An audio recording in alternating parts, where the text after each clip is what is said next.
Now, my second year in wrestling, Mike sends me to Japan on my first tour. わかりません。おお。結果を出さなければいけません。おお、トルネードキックになります。すごいサマーソルトドロップカットしましたね。これ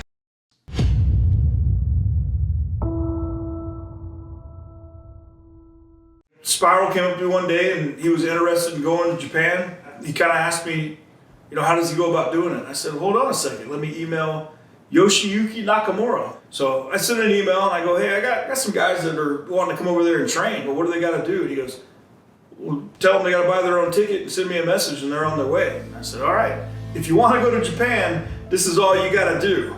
And I think Spiral was the only one that took me up on that offer because it's a whole different style over there. Over here, you got guys that are out of shape, never been in the ring, never been an athlete, never worked out a day in their life, and they decided they want to be pro wrestlers.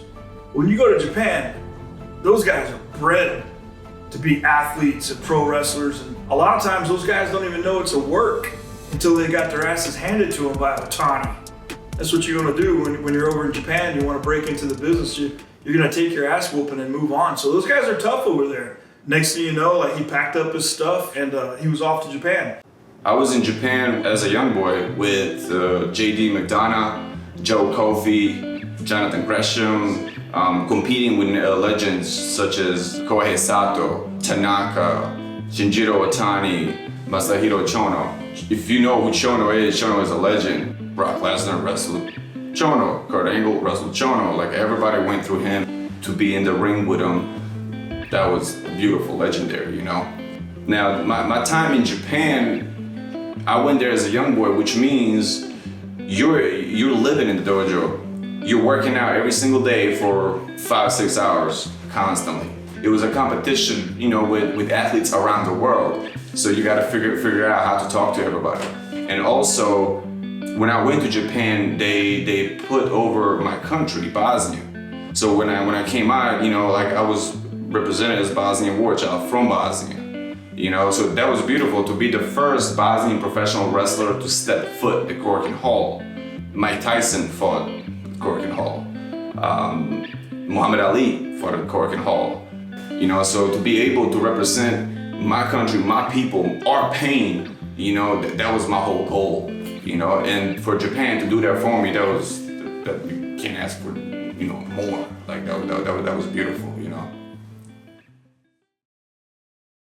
So as we're wrapping up, I just want to say thank you, dude. You know, like for showing me these things. As we wrap up, you know, like is there a final message, you know, that you want to share about this story? I believe my main point is you don't give up. Giving up is easy. Saying I quit is easy, right? Moving forward is hard. Positive, negative, right? Negative is easy, just drops. Positive, you gotta fight for it. Like you have to constantly, you know, keep moving. You know what I mean? To be a negative person, it's easy. To say fuck it, that's easy. Everybody can do that. So my main point, you know, point of the story, is that you don't give up no matter what you're going through. I don't want to remember this.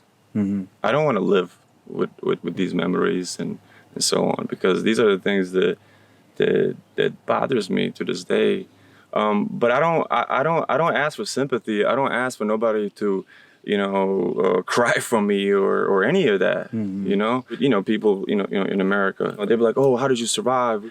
I don't know. We never stopped. You know, when I say we prayed every day, we did. I learned how to pray, you know, and the verses from Quran and all that because my grandfather kept our minds in the book while the outside is on fire. Well, I'm not like super religious. I'm not. I have an open mind. You know, I believe and I respect what I am and what my parents brought me, my grandfather and so on, you know. But moral of the story is, man, you don't give up. You keep moving. Yeah, I told you. The whole world turned their heads while we were getting slaughtered. But no one cared. There's no need for that, man. You know who you are inside. The struggle you go through, the pain you go through makes you the man that you are, period. Moral of the story, you don't give up, you keep moving.